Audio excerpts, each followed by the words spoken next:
কোন আমলটি করলে কোন আমলটি করলে আল্লাহ সুবহানাহু ওয়া তাআলার আরশ পর্যন্ত আসমানের দরজাগুলি খুলে দেন এবং ফেরেশতারা তার জন্য দোয়া করতে থাকে। এটা কোন আমল? তো সেই আমল সম্পর্কে আজকে আমি আপনাদেরকে জানাবো।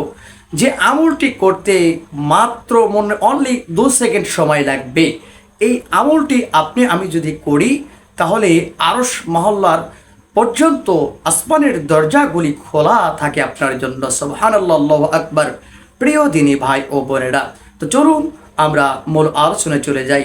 প্রিয় দিনী ভাই ও বোনেরা, কাছের এবং দূরের যে যেখান থেকেই আমাদের এই ভিডিওটি দেখছেন, সকলকে জানাই যে এস মুরসালিন টিভির পক্ষ থেকে আন্তরিক সালাম। আসসালামু আলাইকুম ওয়া রাহমাতুল্লাহি ওয়া বারাকাতুহু। সুপ্রিয় দিনদার ভাই ও বোনেরা, আল্লাহ সুবহানাহু ওয়া তাআলার অশেষ কৃপায় আমরা যেই পবিত্র মাহে রমাদান পেয়েছি, আলহামদুলিল্লাহ, সেই রমাদান মাস আমাদের শেষ বিদায় নিতে চলেছে। আর আজকেই আমাদের এই পবিত্র মাহে রমাদান বিদায় নিবে। প্রিয় দিনী ভাই ও বোনেরা, এই বিদায় মুহূর্তে আমরা যেই কাজটি করতে পারি সেটা হলো যে কি, আমরা এই ছোট্ট দোয়াটি আমরা পড়ব, যে দোয়াটির কারণে আসমানের সকল দরজাগুলি খুলে দিবে আরশ মহল্লা পর্যন্ত। আল্লাহু আকবার।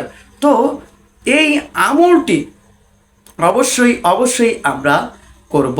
তার আগে একটি কথা বলতে হয় যে দেখুন, এই পবিত্র মাহে রমাদান আমরা পেয়েছিলাম, আমরা হয়তোবা আমাদের ঠিকভাবে আমরা আমল করতে পারি নাই, আমাদের নামাজ ঠিকভাবে তারতিব সহকারে আমরা আদায় করতে পারি নাই, আমরা আমাদের রোজা ঠিকমতো হয়তোবা ঠিকভাবে পরিশুদ্ধভাবে আদায় করতে পারি নাই, আমাদের এই ভুলগুলি হয়েছে। তো এই ভুলগুলির থেকে তওবা ইস্তেগফার পড়ে আমরা এই দোয়াটি করব। সেই দোয়াটি হলো কি? এই দোয়াটি অন্য কিছু নয়, এই দোয়াটি হলো যে আপনার দরুদ শরীফ। আল্লাহু আকবার। এই দরুদ শরীফের ফজিলত সম্পর্কে এসেছে যে যে ব্যক্তি দরুদ শরীফ পাঠ করে তার জন্য আসমানের দরজাগুলি খুলে দেন আল্লাহ সুবহানাহু ওয়া তাআলা আরশ পর্যন্ত। সুবহানাল্লাহ। এবং ফেরেশতারা কি করেন? তার জন্য দোয়া করতে থাকে। সুবহানাল্লাহ।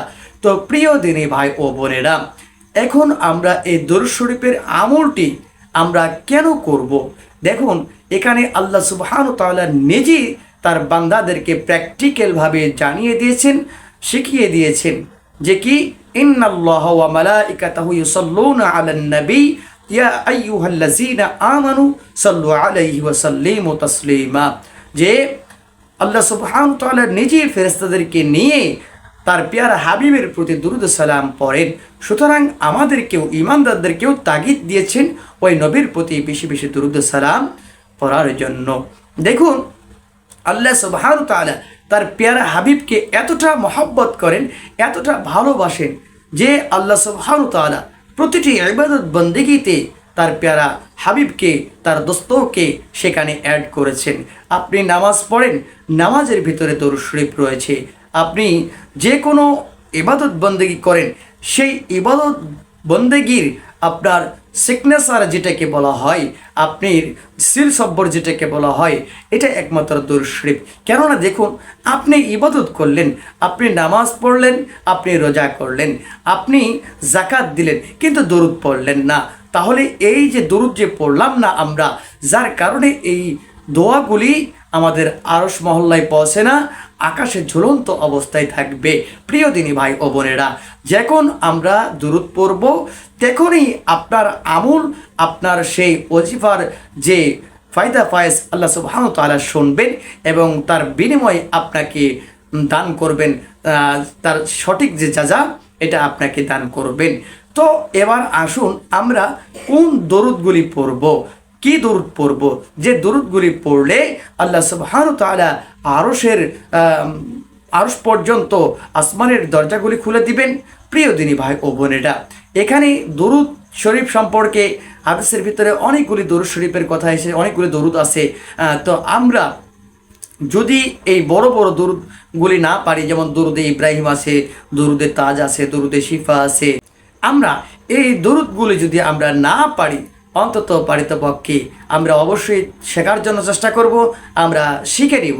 কিন্তু শেখার আগ মুহূর্ত পর্যন্ত আমরা যদি এই ছোট্ট একটি দূরত আছে, যেমন সাল্লাল্লাহু আলান নবী ও উম্মিহি, সাল্লাল্লাহু আলান নবী ও উম্মিহি, সাল্লাল্লাহু আলান নবী ও উম্মিহি, আমরা যদি এই দূরটি পড়ি তাও হবে। আর যদি নাও পারি, আমরা অন্তত পারিতপক্ষে যদি এটাও না পারি, তাহলে কি পড়ব? সাল্লাল্লাহু আলাইহি ওয়াসাল্লাম, সাল্লাল্লাহু আলাইহি ওয়াসাল্লাম, সাল্লাল্লাহু আলাইহি ওয়াসাল্লাম। এটা তো একদম সংক্ষিপ্ত যে এই দরুদটি আমরা পড়ব। যে কি দেখুন, এই পবিত্র মাহে রমজান বিদায় নিয়েছে, এখন আমাদের গুনার কথা স্মরণ করে আমরা তওবা ইস্তেগফার পড়ে, ফাতিহা শরীফ পড়ে আমরা এই দরুদ শরীফটি পড়ব। দরুদ শরীফটি পড়ার পরে আমরা আল্লাহ সুবহানাহু তাআলার দরবারে আমরা দোয়া করব। আল্লাহ সুবহানাহু তাআলা আপনার সেই আমলকে অবশ্যই কবুল করবেন। তো প্রিয় দিনী ভাই ও বোনেরা, আমাদের এই ভিডিওটি আপনাদেরকে কেমন লেগেছে অবশ্যই তা কমেন্ট করে জানিয়ে দিবেন। আর অবশ্যই ভালো লাগলে একটি লাইক করবেন। তো প্রিয় দিনী ভাই ও বোনেরা, ভালো থাকবেন, সুস্থ থাকবেন। দেখা হবে অন্য একটি ভিডিও নিয়ে। আসসালামু আলাইকুম ওয়া রাহমাতুল্লাহি ওয়া বারাকাতুহু।